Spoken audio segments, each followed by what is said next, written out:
An 11-year-old boy waits for his birthday, not for gifts, but to escape from being recruited into war. Innocent Voices follows Chava, a child growing up in a village where turning 12 doesn't mean growing up. It means becoming a soldier. This film is based on the Salvadoran Civil War, a conflict where thousands of children were forcibly recruited to the military. El Salvador is the smallest country in Central America, bordered by Guatemala to the west and Honduras to the north and east, and the southern coast along the Pacific Ocean. From 1979 to 1992, El Salvador was in the middle of a brutal civil war. On one side was the government backed by the United States, and on the other hand was the rebel groups like Farabundo Mati National Liberation Front. Over 75,000 people were killed and thousands of people disappeared. For decades, El Salvador was deeply unequal, a small elite controlled land while most people lived in poverty. When people protested, they weren't heard but silenced. From massacres in 1930s to the assassination of Oscar Romero in 1980, fear became a way of life.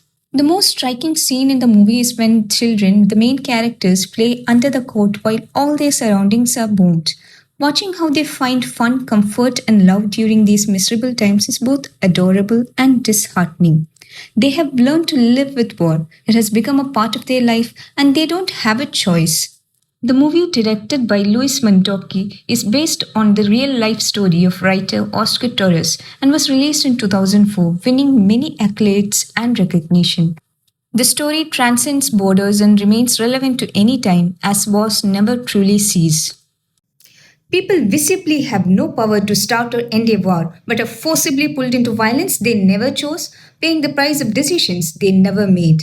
These tragedies are not inevitable, but the consequences of unworthy leadership and unchecked power. And in the end, it's our silence that allows, enables, and sustains it.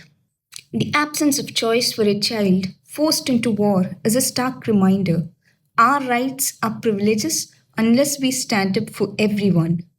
Humanity doesn't end at borders, and neither should our empathy. Let's not normalize suffering just because it isn't ours.